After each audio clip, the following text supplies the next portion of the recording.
Barra Matutina. Diálogo con justicia innovativa.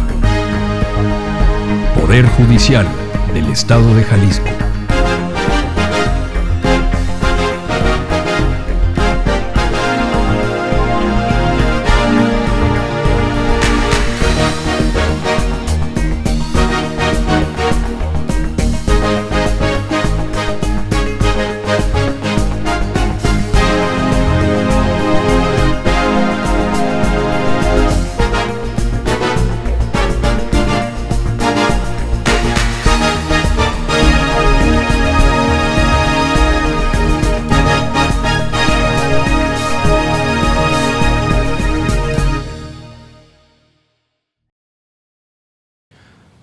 Hola, ¿qué tal? Buenos días. Bienvenidos a la Barra Matutina, Diálogo con Justicia Innovativa, que el Poder Judicial del Estado de Jalisco trae para todas y todos ustedes.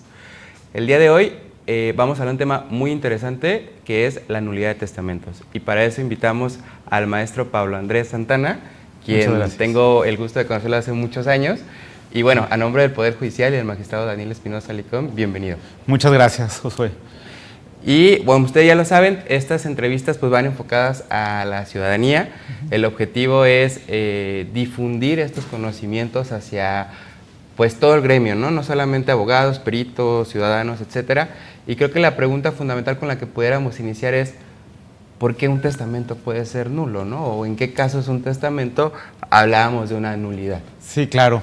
Mira, teniendo en cuenta que la figura del testamento, que al final del partido es la voluntad de la persona, claro, puede haber vicios en el mismo que creen una nulidad en el testamento.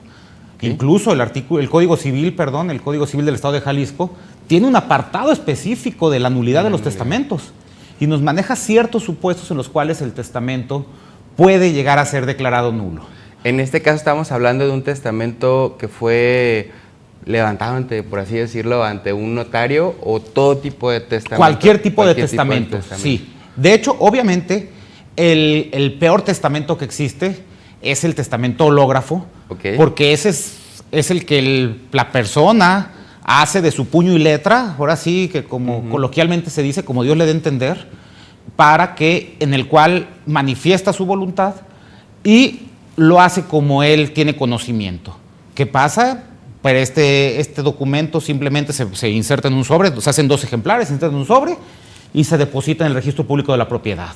Es muy barato, no debe de, en este ejercicio fiscal, no debe de exceder los 400 pesos, el depósito en el registro público de la propiedad, y de esa forma se cumple la solemnidad del testamento hológrafo. Entonces, es malísimo. ¿Por qué? Porque precisamente pueden incurrirse en todas estas causas de nulidad, que ahorita te voy a comentar. ¿Sí? El público cerrado o el público abierto son más complicados porque existe la intervención de un experto en la materia del derecho, que es el notario. Existe la intervención y al existir esta intervención, asesora a la persona y se puede dar cuenta que existen estos vicios. Y bueno, yo creo que más adelante, no me quiero adelantar mucho, pero pues obviamente hablamos sobre algunas nulidades que pueden atacarlo completamente y otras que lo pueden como medio invalidar. Quiero ser un poquito más coloquial. ¿Cuáles son aquellas que definitivamente lo declaran nulo, como si no hubiera testado? Para poder empezar a entender esto de estas causas que te voy a decir, tenemos que irnos a la esencia del testamento. Bien, perfecto. Tenemos que irnos a lo que es la esencia del testamento, que al final del partido es la voluntad que tiene la persona de disponer de sus bienes, básicamente de sus bienes, para después de su muerte, cuando él muera. O sea, ¿qué es lo que pasa en este supuesto? La persona hizo ya un patrimonio, ya creó un patrimonio y simplemente dice, cuando yo me muera, quiero que con mis bienes se haga esto, se transmitan a estas personas. Claro, hay que tener en cuenta, a ver si lo tratamos más adelante, que no solamente en el testamento su función es transmitir bienes o disponer de derechos, también se pueden declarar deberes u obligaciones. Entonces, ¿qué pasa? No solamente es la disposición de los bienes y es la voluntad de la persona. Yo quiero disponer de mis bienes cuando yo me muera. Un gran mito que existe en los testamentos hoy en día, donde creen que por el hecho de hacer un testamento se van a quedar sin patrimonio las personas.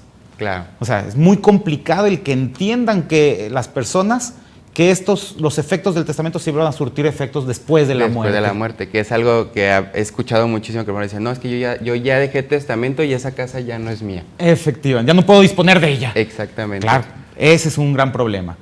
Entonces, a donde iba el comentario precisamente es esa libertad que tiene la persona que con esfuerzo, de la forma que quieras verlo el esfuerzo, que con esfuerzo se hizo de un patrimonio. Bien. Entonces, lo va a disponer. ¿Y cuál será la principal característica de esta disposición? La libertad. Su voluntad. La libertad y la voluntad, efectivamente. Claro. ¿A qué me refiero con la libertad? De que él es libre de hacer con sus bienes lo que él quiera, de dejárselos a quien él quiera. Entonces, ahí es donde empiezan a partir estas acciones, estas situaciones que pueden hacer la nulidad del testamento, declarar la nulidad del testamento. Ok. Y bueno, perdón que interrumpa, antes de entrar un poquito más a estos supuestos, sí me gustaría que fuera importante establecer qué más puede hacer un testamento, ¿no? Un pequeño spoiler, el reconocimiento de hijos, las condiciones, las cargas. Si quieres te puedo decir la definición del testamento que nos dice el Código Civil. Importante. Es un acto jurídico, unilateral, personalísimo, libre, solemne, por medio del cual una persona física capaz para ello dispone de sus bienes o derechos, declara o cumple deberes para después de su muerte. Y en este testamento se puede hacer el reconocimiento de hijos. Entonces, si te fijas, son los 4 elementos que ya te dije: bienes, derechos, cargas y obligaciones. O sea, cualquiera de estas 4, siempre y cuando no se extingan con la muerte, pueden ser transmisibles a través de testamento. Muy bien. ¿Te fijaste los elementos que te di al principio? Es un acto personalísimo, es decir, nadie lo puede hacer a nombre mío, no puede actuar, no puede ir nadie ante un notario o hacer un testamento que no sea yo, es decir, que no pueden acudir en mi representación a hacerlo. Es un acto solemne, tiene que cumplir con lo que la ley nos marca. Unilateral en cuanto a la voluntad, solo puede haber una voluntad al disponer de los bienes. Que eso también es un tema muy interesante porque creo que va a ser más común que usted lo vea más que yo, pero dicen, bueno, es que mi esposa y yo queremos hacer testamento, ¿no? O mi hija y yo queremos hacer testamento. Así es. Y piensan que es un solo instrumento, un solo documento. Es un solo acto, no. En cada testamento solamente una persona puede testar. Y eso puede ser causa también de nulidad. Que haya dos voluntades. Que haya dos voluntades. Ahorita vamos a platicar de eso. Sí, digo, la unilateralidad de la voluntad, solemne, y sobre todo, el más importante, que es el primero, libre. Muy bien. Que no puede haber ninguna coacción, ninguna fuerza externa, personal o impersonal, que obliguen a la persona a disponer de sus bienes. Fíjate. Entonces, de hecho, el testamento ni siquiera es una situación obligatoria hacerla. ¿Sí? Si yo no quiero hacer testamento, simplemente no lo hago y no pasa absolutamente nada. Mis bienes se van a transmitir por vía legítima, como la ley disponga, a quien la ley disponga. Por eso la importancia de esos dos elementos, que es la libertad, nadie te condiciona, y la voluntad de decidir a quién, porque si no se va al comentario de que la legítima, que es pues a papás, a hijos, por así decirlo. Así es, como la ley lo marca, y quien tenga derecho, de acuerdo a la ley, a recibir esos bienes. Muy bien, pues me parece que podemos entrar ya a temas de nulidad, que es lo importante. ¿Por qué puede ser nulo? O sea, esa es la duda existencial. El Código Civil, te repito, nos maneja principalmente las situaciones que van contrarias a la libertad o a la voluntad. Ok. Si nos dice, va a ser nulo el testamento en el cual el testador sea influenciado, haya influencia del testador. Bien. Que algún tercero vaya y tenga influencia. ¿Por qué? Porque volvemos a lo mismo, se rompe este principio de unilateralidad de la voluntad. Otro nos dice que hay amenazas contra del testador o de sus parientes cercanos, llámese esposa, cónyuge, hijos, padres, colaterales. Dice, si hay amenazas, también va a ser declarado nulo este testamento. ¿Por qué? Atenta contra el principio de la libertad que te comentaba hace unos momentos. ¿Qué pasa? Ya no existe la libertad plena de la persona para decidir esos bienes, sino que ya hay una coacción, una amenaza de alguien que me va a hacer algo a mí, algo a mis parientes, si no hago testamento o si lo hago de determinada forma. Fíjate, o sea, ¿cuál podría ser otra en el cual nos dice que el testamento va a ser nulo, el testamento que es captado por dolo o fraude? Fíjate, por dolo o fraude, ¿qué quiere decir? Que a través de artimañas, de convencimientos, logren hacer que el testador, bueno, que la persona realice testamento y lo haga en determinada forma, abusando de su ignorancia o abusando del engaño o simplemente de manipularle la verdad. Muy bien. Sí, es muy común que lleguen personas y digan, ¿por qué viene a hacer un testamento? Ah, caray, vengo a hacer testamento, me dijeron que venía a hacer un poder. Sí. O sea, ¿qué está pasando ahí? Ese testamento es nulo. Sí se llegaría a otorgar, claro. Sí. Sí se llegaría a otorgar. Igual nos dice que el testamento va a ser nulo si únicamente el testador responde a preguntas que le hacen, ya sea con señas o de manera monosilábica, nos dice la ley. Ok. Pues para ser más específico. Para ser más específico, ¿verdad, papá, que me dejas a mí como heredero? Sí. Sí. ¿Verdad, papá, que a él no le vas a dejar nada? No. No dijo nada, pero contestó con una señal que significa no. Ok. O sea, ¿qué pasa? No está expresando de manera clara, precisa y terminante su voluntad. De hecho, en la estructura ya de un testamento, viéndolo, el notario, hablando de uno público, establece, ¿no? Y que enfrente de mí o ante mi fe establece lo siguiente. Ajá. Y es la transcripción de lo que dice la persona, ¿no? Bueno, más o menos, el testamento que se otorga ante un notario, un testamento público abierto, puede ser redactado de dos formas. Puede ser redactado en primera persona, así como comentas, donde el notario va a decir, en mi presencia está el testador y esta es su voluntad. Sí. Lo va a redactar en primera persona. Que yo le dejo a mi hija, o indistintamente se puede redactar en tercera persona por el notario. Pero me refiero a que no es a través de, por ejemplo, preguntas o posiciones, sí, no. Donde diga el notario. Así es. ¿Quiere dejarle a esta persona? Así no. Sí, no. Volvemos a lo mismo. En tercera persona, ¿cómo lo va a hacer? Que es su deseo instituir como heredero. Que es su deseo instituir como legatario. Que es su deseo designar como albacea. Tal persona. Y tocando un poquito más estos temas, ya hablando como, por ejemplo, decir elementos así del testamento, ¿qué sucede si un testamento no establece albacea? ¿Eso lo hace nulo? No. ¿Como tal? Jamás va a ser nulo. ¿Por qué? Porque una sucesión, un trámite sucesorio, siempre debe tener un albacea, que es un representante de la sucesión. Y nos dice también el código que es el ejecutor de la disposición testamentaria. ¿Sí? ¿Qué quiere decir eso? Que es el que se va a encargar. Y nos dice, siempre y cuando su designación provenga de testamento. O sea, volvemos otra vez al caso. ¿Quién va a nombrar al albacea? En un primer momento, el testador. ¿Sí? Si no hay testador, los herederos lo tendrán que nombrar. Entonces, el hecho de que no exista un albacea nombrado en el testamento, no anula el testamento. Simplemente no hubo voluntad de nombrarlo. ¿Quién lo va a nombrar? Lo van a nombrar los herederos. ¿Qué otros elementos podrían darnos una nulidad de este tipo? Por ejemplo, a lo mejor yo no quiero usar la palabra, pero son los inoficiosos. ¿Por qué inoficiosos? El testamento inoficioso no tiene absolutamente nada que ver con nulidad de testamentos. Simplemente cuando hablamos de la inoficiosidad en los testamentos se refiere a que el testador, la persona que está haciendo testamento, no está respondiendo por sus cargas alimentarias que tiene. ¿Qué va a pasar? Puede haber testamentos inoficiosos que bastará que nos dice aquí ya no lo dice la doctrina, el Código Civil no es muy específico con eso, donde nos dice la doctrina que bastará que los herederos garanticen los alimentos a que tenía derecho el testador para que el testamento surta todos sus efectos. Si no se garantizan, ¿qué va a pasar? El testamento queda en una especie de stand-by hasta que no se garanticen los alimentos con los bienes de la sucesión y los restantes se reparten de acuerdo a la disposición testamentaria. O sea, nunca va a ser nulo un testamento por ser inoficioso. Bien. Y... Perdón, a lo mejor se quedará sin bien en la sucesión. Por garantizarlo. Para garantizar o por entregar alimentos. Pero no quiere decir que el testamento sea nulo. Por eso también es una situación muy peculiar que nace con la inoficiosidad, que mucha gente cree que el hecho de que un testamento sea inoficioso va a carecer de valor.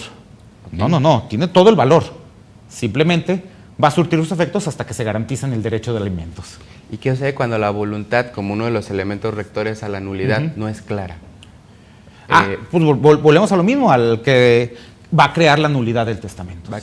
Claro, siempre y cuando no pueda haber a ciencia cierta, o sea, ¿cómo le podemos llamar? Esa ausencia de la voluntad de manera clara, precisa y terminante, no pueda dar lugar a duda a entender la voluntad real del testador. Ok. ¿Qué quiere decir? A lo mejor el testador va a decir, a mi hija, le dejo a mi hija todos mis bienes. Mi mamá tiene más de una hija. Y al momento de la muerte tiene 5 hijas. O sea, ¿qué va a pasar? A ver, pues, ¿a quién le deja? Ah, pues muy fácil. Vamos a ver al momento de elaboración del testamento. ¿Cuál era la voluntad? ¿Cuántas hijas tenía al momento de que elaboró el testamento? Una hija. Entonces, ¿se puede entender cuál fue la voluntad? Sí. Ah, perfecto. Claro, si no se puede entender, ojo, si no se puede entender la voluntad del testador, no anula el testamento, simplemente anula la capacidad para heredar. Okay. No va a haber herederos. El testamento surte sus efectos. Sí, entiendo perfectamente. Y una persona que hace un testamento, pero a lo mejor tiene alguna situación específica, no sé, que no impide, bueno, no creo que no impida, sino que su voluntad está sujeta a otros temas. Por ejemplo, una persona que no ve, que no escucha, ¿qué sucede con ese tipo de Puede hacer testamentos siempre y cuando se cumplan con ciertas formalidades que el propio código nos establece. Por ejemplo, si la persona es invidente, ¿qué va a pasar? Obviamente ella no puede ver lo que esté plasmado en el testamento. Entonces, una persona de su confianza tendrá que leérselo. El testamento tiene que ser forzosamente público abierto. Okay. Y se va a leer 2 veces si la persona no sabe leer, o no puede ver, está invidente. Una vez lo va a leer el notario, y una segunda vez lo va a leer la persona que designe el propio testador. Bien. ¿Para qué? Para que corrobore que lo que dice el notario y lo que está diciendo la persona de su confianza dice lo mismo. Okay. Si no sabe escribir, no necesita saber escribir para hacer el testamento, lo hace el notario, el público abierto. ¿Qué va a pasar? No sé escribir, no sé ni siquiera poner mi nombre ni mi firma. Va a designar a una persona que firme a su ruego. Bien. Igual, si no tiene manos para poder, una persona va a firmar a su ruego. Antes de continuar con las siguientes preguntas, creo que es importante también que quede definido cuál es la diferencia entre un heredero y un legatario. Claro. Para entrar a esas figuras. ¿Cómo diferenciamos estas dos partes? Sí, el heredero, es muy sencillo saber la diferencia. El heredero es aquella persona que va a recibir un todo, o parte de un todo. O sea, donde el testador no le dice bienes determinados para heredar. Va a recibir todo mi hija, es heredera. En cambio, el legatario, el testador en la figura del legatario le va a establecer que le corresponden a ese heredero bienes determinados, ciertos y determinados, o establece en forma particular los bienes. ¿Y si no establece este heredero y este legatario, es nulo el testamento? No, claro que no. No, de hecho, puede haber testamentos que no contengan disposición de herederos ni de legatarios. O sea, que el testador no disponga de sus bienes y va a ser totalmente válido. ¿Algún ejemplo así para ser más específico? Te repito, si vemos otra vez al inicio de la plática, los fines del testamento no solamente es disponer de los bienes, es también reconocer deudas, reconocer cargas, reconocer hijos. Entonces, ¿qué quiere decir? Yo en un testamento, simplemente la única función de mi testamento va a ser reconocer que le debo dinero a aquella persona. Bien. ¿Para qué? Para que la sucesión, o sea, una vez que yo me muera, se tome dinero de los bienes hereditarios y se le entreguen a esa persona en pago de lo que yo le debo. Tú reconoces una deuda. ¿Qué va a pasar? ¿Para qué quiero reconocer un hijo en testamento? Para garantizarle alimentos. O garantizarle su parte de la herencia, de su herencia legítima. Por vía legítima. Entonces reconozco al hijo. ¿Para qué? Para darle ese derecho, crearle ese derecho que no lo tuvo mientras yo vivía. Entiendo perfectamente. O simplemente, más fácil, te la pongo, en un testamento yo puedo revocar disposiciones testamentarias anteriores. Ya no quiero testamento, ya no quiero que mis bienes se vayan por sucesión legítima y que ellos se pelean, ya no quiero tener testamento. ¿Qué voy a hacer? Voy, a través de un testamento, revocar un testamento anterior. ¿Y ese nuevo testamento puede revocar en todo o en parte? En todo o en parte un testamento anterior. Sí puede ser nada más claro, como en parte. Así es. Esa es la voluntad. Digo, muchas veces es absurdo el revocar en parte. Sí. ¿Qué hacen? Que el notario le va a decir, revóquelo todo y vuélvalo a hacer. Sí. Pero, ¿a qué me refiero con revocar disposiciones testamentarias anteriores? No solamente son testamentos. También a través de un testamento puedo revocar designaciones de beneficiarios hechas en escrituras públicas. La designación de beneficiario, sí, específico. La designación de beneficiario, digo, te lo comento, es cuando en una escritura pública, cuando adquieren un bien en una escritura pública, nombran, hay una cláusula donde se establece que a la muerte del adquirente, de quien está adquiriendo ese bien se transmita. Anteriormente el Código Civil decía a descendientes, ascendientes o cónyuge. Hoy en día lo hicieron una reforma donde dice ascendientes, descendientes, cónyuges o cualquier otra persona. Entonces, y dice, y esta cláusula puede ser libremente creada, modificada o revocada, pero siempre tiene que ser o en escritura pública o en testamento. Bien. Entonces, ¿cuál va a ser la función de mi testamento? Únicamente revocar todas las disposiciones testamentarias que yo ya hice en escrituras públicas. También pudieran ser aquellas que establecen, por ejemplo, en bancos. Ya ve que también nombran beneficiarios, o cómo sucede en esos casos. Aquí es una situación muy peculiar con los bancos. ¿Por qué? Porque el banco se maneja por una ley federal. Sí. Entonces, a menos que el testador vaya con el testamento y se lo exhiba al banco, el banco no va a cambiar el beneficiario. Ok.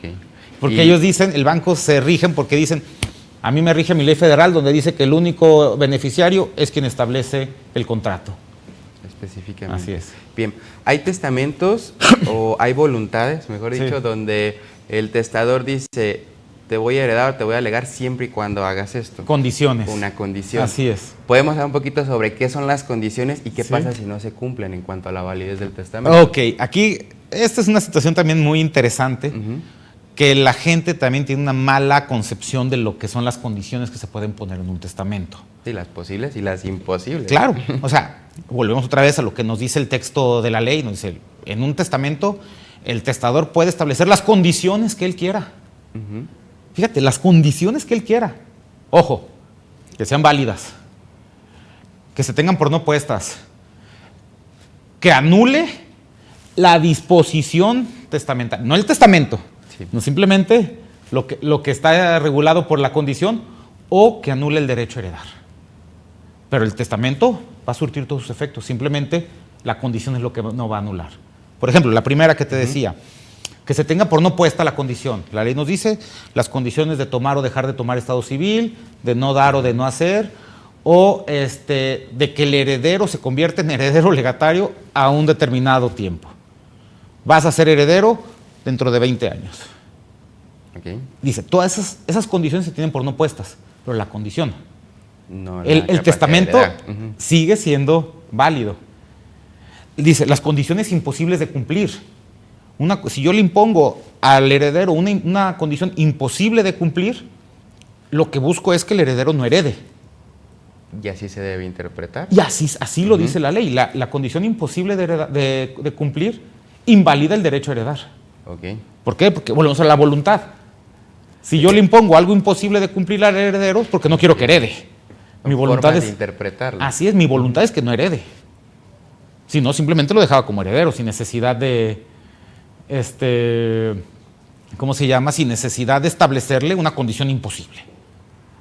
¿Sí? Entonces, el hecho de que el testador establezca condiciones a los herederos simplemente es porque quiere que realicen algo, una situación, ya sea suspensiva, ya sea resolutoria, que se pueda realizar en el momento, que en el transcurso del tiempo, para poder heredar.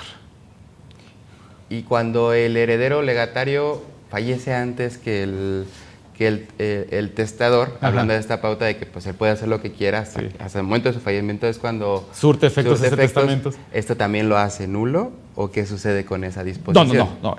O sea, son dos cosas distintas. Sí, entiendo. Una cosa es el testamento y otra que los herederos fallezcan antes o después que el testador. Sí. La ley nos dice que caduca los herederos por vía testamentaria, dice caduca el derecho a heredar si mueren antes. Entonces el testamento sigue siendo válido. El testamento sigue siendo válido, simplemente vamos a ver quién va a ocupar el lugar, por vía testamentaria, el lugar de ese heredero que falleció. Ya sea si hay un sustituto, fíjate, que el testador haya dicho, dejo a mi hijo y en forma sustituta a los hijos que él tenga. Okay. 2, que haya un heredero universal, lo que ya platicábamos, aquel que va a recibir un todo. O simplemente, si no dispone del bien o no hay un heredero universal, por vía legítima. Se van a acumular las dos sucesiones La vía testamentaria por los bienes que corresponden a los dispuestos en el testamento, y por vía legítima los bienes que el testador no haya dispuesto o de los cuales los herederos no hayan cumplido la condición. En este supuesto específico. Sí, perfectamente comprensible. Bien, ¿qué puede hacer también nulo en cuanto a la identificación del testador al momento de hacerse el testamento? Ajá. Aquí es un tema también muy, muy interesante, muy controversial, donde dicen, ¿qué pasa si el testador no se puede identificar? El Código Civil nos dice que un requisito indispensable para hacer testamento es la identificación del testador. Entre otros, generales, nombre de los padres, nombre de los hijos, si estuviere casado, los matrimonios que ha tenido y bajo qué regímenes legales y la forma, el documento con el cual se identifica a la persona. No hay documento de identificación. ¿Qué pasará? Y nos dice también la ley, dice, el testamento no va a surtir sus efectos, o sea, será nulo hasta que no se acredite la identidad. Okay. O sea, ¿qué quiere decir? Que el notario va a decir, esta persona no se identificó, pero no le puedo coartar su derecho a hacer testamento. Pero no se identifica. Entonces, mientras el testador no tenga una plena identificación, este testamento va a ser nulo. Pero va a recobrar sus efectos cuando haya una plena identificación del testador. ¿Qué va a decir? Va a llegar con el notario y va a decir, ya saqué mi nueva credencial de lector, ya saqué mi nuevo pasaporte, ya tengo aquí mi licencia además. Ok, el notario, ¿qué va a decir? Perfecto, ya tengo forma de acreditar que tú que veniste a hacer testamento eres la misma persona que está aquí en mi presencia. ¿Y qué pasa cuando lo hace con testigos? Que creo que es otra de las pautas que puede suceder. Sí, los testigos son, pero ya los testigos son los que incurren en responsabilidad si no llegare a ser. Recuerdo, después de no equivocarme, que se llamaban testigos instrumentales. Instrumentales, hay testigos instrumentales, hay testigos de identificación, o hay personas que cumplen una determinada función, que no son testigos la realidad, pero que cumplen una determinada función en el testamento. Ya platicábamos de la persona que firma ruego del testador. ¿Qué pasa si no? Aquí la jurisprudencia nos dice que si un testigo no es idóneo, ¿por qué? Porque no tiene la capacidad para ser testigo. Yo no puedo ser testigo de alguien si yo soy heredero de ese alguien. Entonces, lo único que afecta, el testamento surte sus efectos, lo único que afecta es la disposición en favor de ese testigo. Que si lo nombré heredero, deja de ser heredero, pierde su derecho a heredar. Bien, pues antes de cerrar este tema, creo que una pregunta muy importante, la capacidad para atestar. ¿Cuándo una persona tiene capacidad para hacerlo y cuándo no? Porque puede ser una persona que a lo mejor no está en sus 5 sentidos, ¿no? Sí, claro. Mira, cuando hablamos de capacidad para atestar, es muy peculiar, porque la ley nos dice, pueden hacerlo todos, excepto los que la ley les prohíbe. Entonces, nos tenemos que ir al siguiente artículo. Nos dice, ¿quiénes no tienen capacidad para heredar? Nos dice, no tienen capacidad para heredar los menores de 18 años o que no estén emancipados y los que no estén habitual o accidentalmente en su cabal juicio. Habitual o accidentalmente. ¿Qué quiere decir? Que una persona que no está consciente de situaciones de modo, tiempo y lugar no puede hacer testamento. ¿Sí? Por la situación que sea. Aunque no esté médicamente declarado incapaz mentalmente, si el notario, al momento de que hace el testamento, el notario percibe que el testador no está en su cabal juicio, no hace testamento, no puede haber. Y si se demuestra que no lo estaba, también va a ser una nulidad. Así es, va a crear la nulidad de fondo. Así es, totalmente. ¿Sí? No va a haber de hecho, se me olvidó comentarte, otra de las causas por las cuales el testamento es nulo, nos dice la ley, que también es muy controversial ahí la ley, dice que no cumplan con la forma que establece la ley. O sea, uno por lógica se va a las formas físicas, pero no. El siguiente capítulo nos habla de las formas de los testamentos. Un testamento, ¿qué formas tiene? Dice, de cuanto a su forma, nomás hay 2 tipos de testamentos, ordinarios y extraordinarios. Bien. Los ordinarios son público abierto, público cerrado, hológrafo.